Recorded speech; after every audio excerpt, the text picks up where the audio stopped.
Welcome to HB RV Lifestyle, the podcast.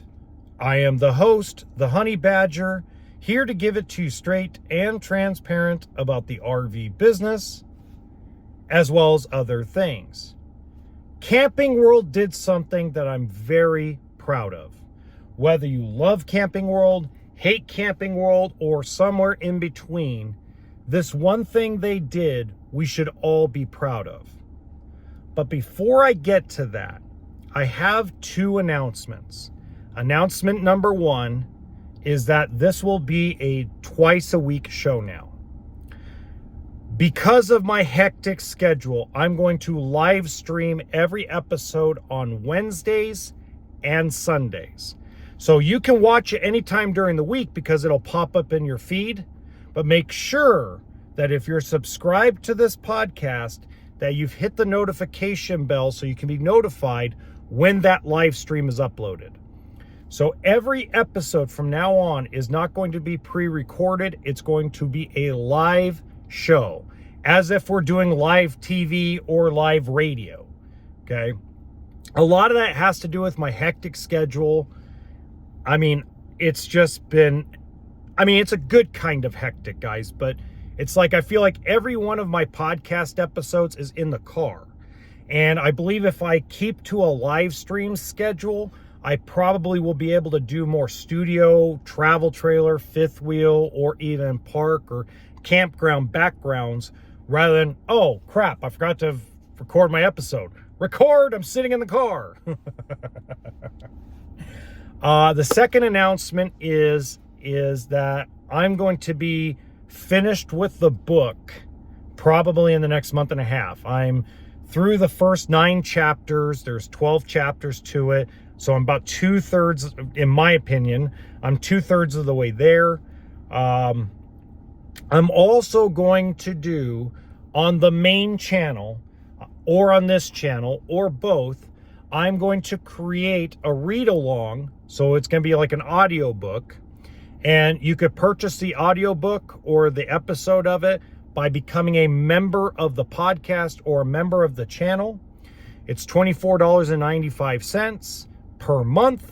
And what we'll do, or what I'm going to do with that membership is going to have once a month member only content. Okay, so I'm going to do something special for those that become members of either the main channel or this podcast channel on YouTube. But the book is almost finished. I'm super excited about it. You know, there's so much going on in the political world that I've decided instead of getting mad about it, I'm just going to set it aside and punch forward and get this.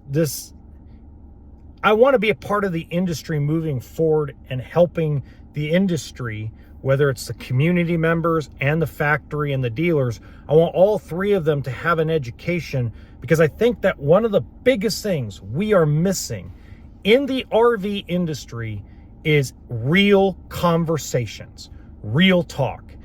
And I believe if I live stream the episodes, I will get more people to come in and interview. Because I'm mobile now, because pretty much I could travel wherever I need to travel, I can have guests on the live stream or on the podcast and live stream it so it's more fluent instead of a bunch of chops and cuts and edits.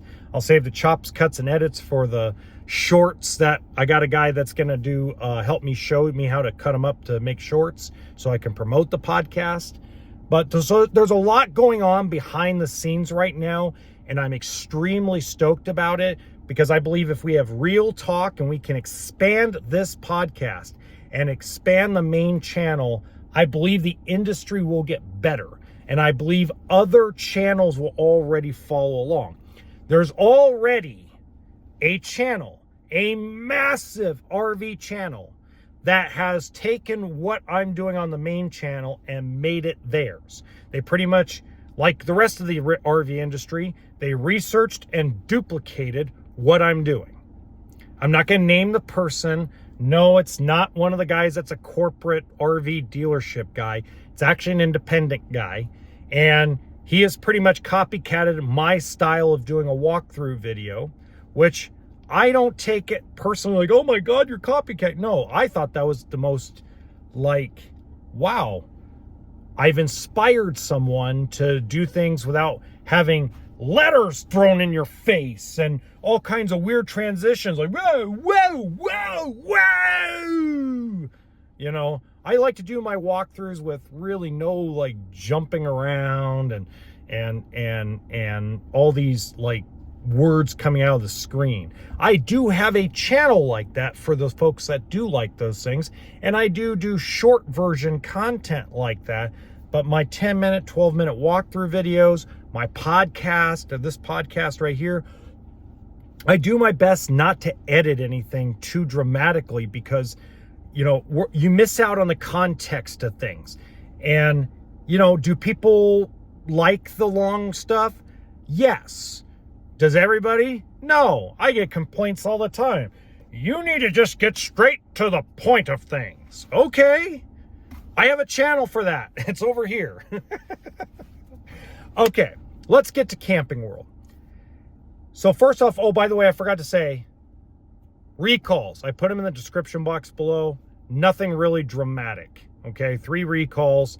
It wasn't something like so dramatic I needed to do a 30-minute episode on it.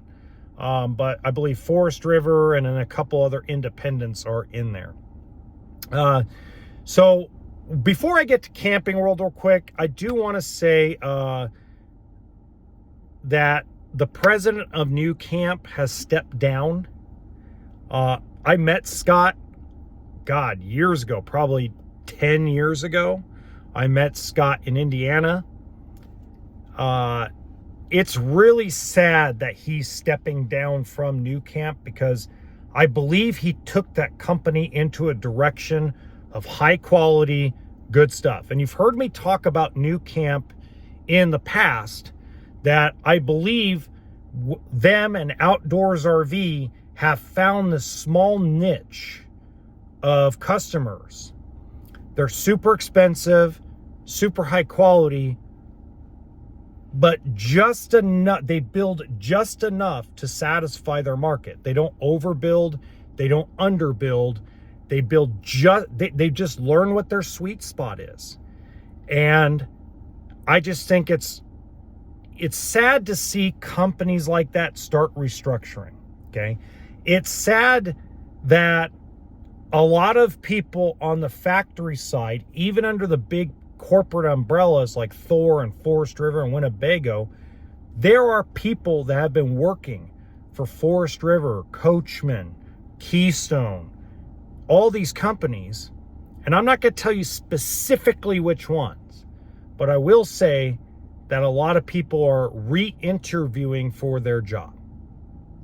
There are people who have been around 15 years, are excellent reps, excellent vendor people, excellent finance people. They are re-interviewing to keep their jobs. Okay?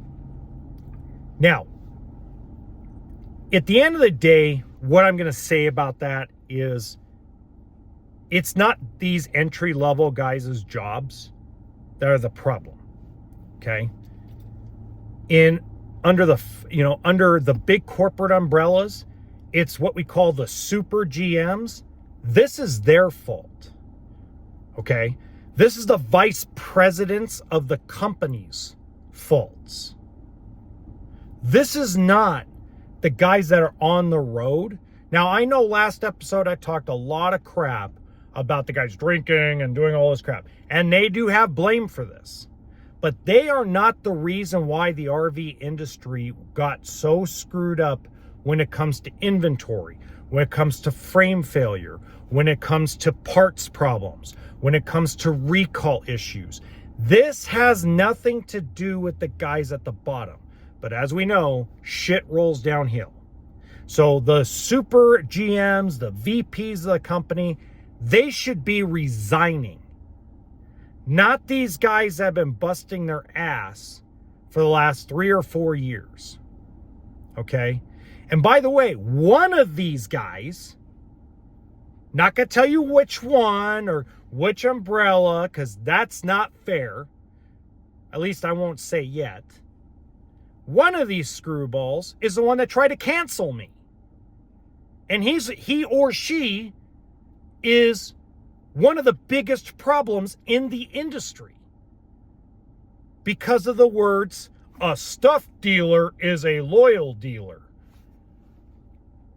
A stuff dealer is a dealer going out of business.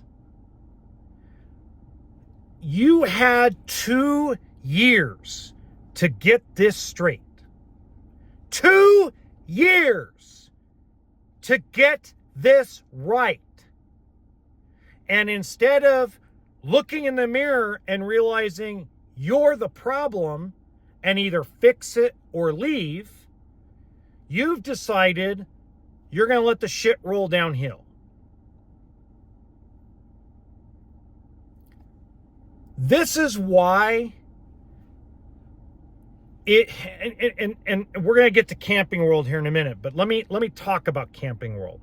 As much crap as people hate them, love them, impartial about them, as much as we make jokes in the industry that Marcus Lemonis changes his mind like he changed baby diapers about things, he's a smart dude.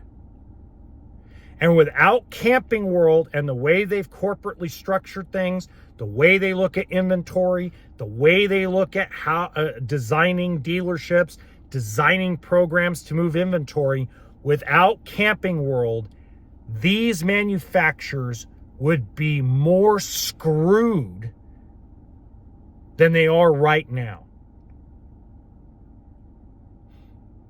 There's too many egos. And if you're one of the CEOs and presidents of these companies, pay attention. Because I know a few of you watch me. The guys that are directly under you are the problem. Not the guys down here. Because if those VPs, super GMs, whatever you want to call them, if they were doing their job with inventory control and had inventory control measures in place, realizing COVID wasn't going to last forever, if you did something about it in August of 2022, if you did something about it in January of 2023, if you freaking did something, hell, in July of 2023, you wouldn't be in this position today. Because the dealers are fighting back. The dealers are realizing they're all going out of business. Here, I talked to one owner of a dealer. We just had a really great 2-hour conversation over the phone. Okay? Amazing person, amazing people. Pretty much told me, if every brand I carry on the lot closes up, like permanently, somebody else will come in. I'm done being loyal. I've been loyal for 20 years, and they're not loyal back to me. They're figuring out your game. The VPs and the super GMs, they're figuring out your game. They're figuring out the passive-aggressive game that you're playing with these owners. These owners have mortgages. They have employees with mortgages. They have employees with car payments. They have employees and people they're responsible for that got to buy groceries to feed their families. How can they do that if the doors to the dealership close? Whether you love him or hate him, look at Marcus Lemonis and how many people Marcus Lemonis is responsible for. Look how many people, how the people that are under him, the Chris Johnsons and etc. Look how many people these folks are responsible for, and they take that responsibility seriously. And it's double problem because they not only have to take care of the employees and the dealerships and the inventory and the factories, but they also are a publicly traded company that also has to answer to investors. When investors are looking, God bless America, Camping World's going to lose their ass this year. They're going to lose close to $40 million by the time it's all said and done if things don't change. And they have to answer that. They have to have a game plan for that. They have to tell them this is what we're doing. Unfortunately, we got to lay off X amount of employees, which we didn't want to do. We got to do this. We got to do that. We got to cut inventory. We got to cut here. We got to cut there. But the one thing that I got to give Marcus Lemonis a high five, big credit, and a big pat on the butt as if he's a pitcher coming off the mound because he's getting relieved, is you told the state of California and one of their counties to pretty much stick it up their ass. And I love it. And if you don't know the story, okay, Camping World in a little town called French Camp, California. It's near Stockton. It used to be called Pacific something RV. Oh, God. Pacific. Oh, God. I've been at a dealership so many times. I can't remember the bloody old name of it. But it's now a Camping World. And the county made him take down the big American flag because, well, the flagpole that was put in wasn't done by code or wasn't done by this or wasn't done with a permit. And now if you don't take it down, we're going to fine you. You know what Marcus Lemonis said? Screw that. Put that American flag up, baby. Put it up. Put it up there. Yeah. Tell the government to go stick it up their rear ends. I love it. That excited me. You gotta understand, I was like tired, sun-baked because the stupid desert heat was just getting to me, and I watched this news clip, and I about jumped out of my seat and just got excited because the CEO of a company, and his politics are not the same as mine by any means, but we both have something in common, and that is the American flag should always fly and never be taken down for some stupid ass reason like a permit, especially when it's done all over the United States, all over the bases of the United States in the world, all the embassies of the world that are under the United States. We don't care about no freaking building permit for a flagpole. That's the American flag. That American flag represents liberty, union, and the pursuit of happiness. It represents freedom. It represents our country. And the RV industry represents freedom. Because you have all this freedom and access to visit any place. You have your little hotel on wheels. I love it. You've got to give him credit where credit's due. Now, you gave a very politically correct response to it and everything, but I'll be unpolitically correct. High five, baby. You keep kicking that liberal state's ass, okay? Whether you're pro-America, anti-America, I don't care.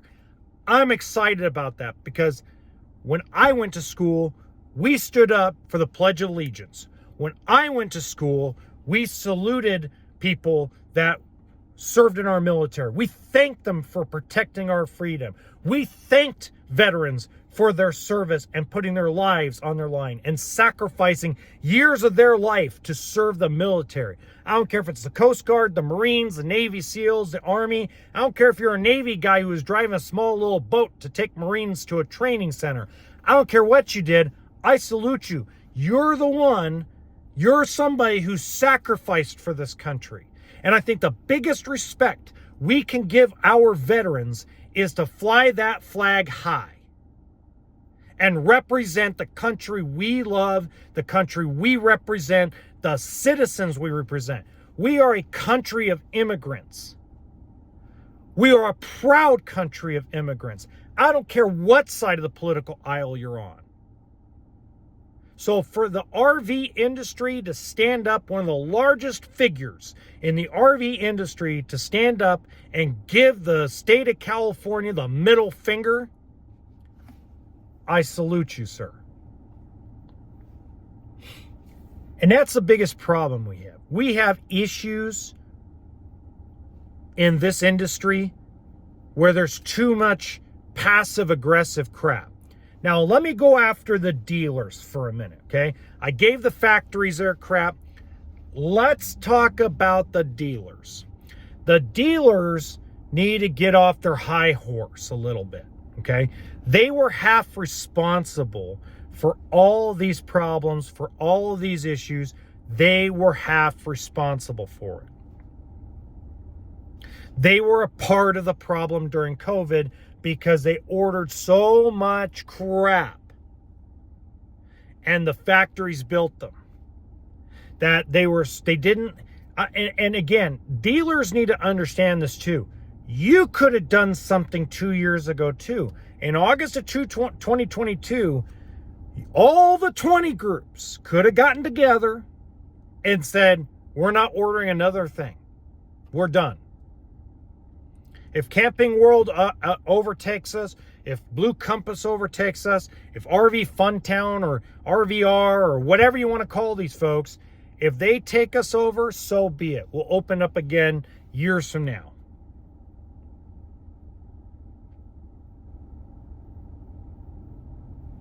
Fact of life. You could have stopped it too. You could have put an end to it. But none of you did. Nobody did. And look how many dealerships went out of business. Look how many corporate dealerships have been shut down. It's not a small number, folks. Look how many corporations have pulled back their sponsorships from YouTubers. Look how many brand deals have disappeared.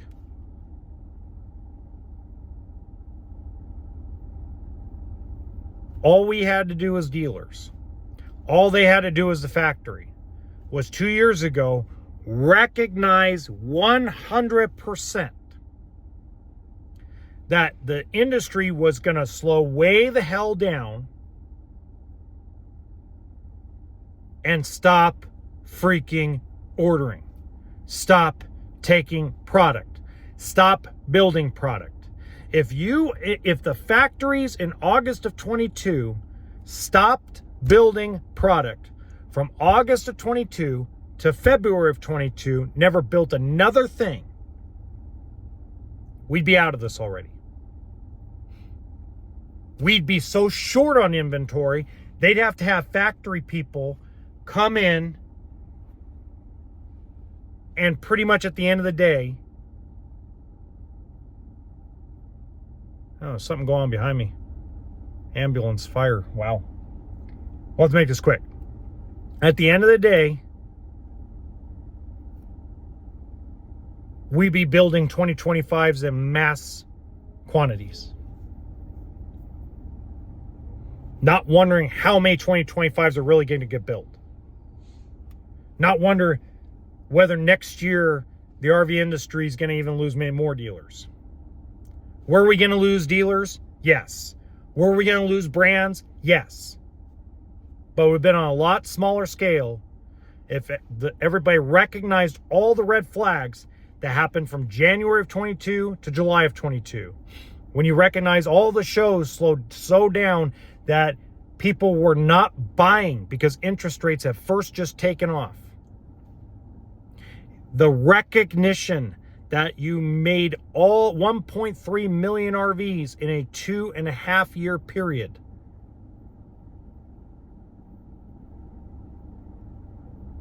Recognition of problems. And you guys didn't do it. So I don't just blame the factories. I blame everybody. Until next time, we'll see you on Sunday. If not, the live stream will carry over into Monday. You have a good one, guys.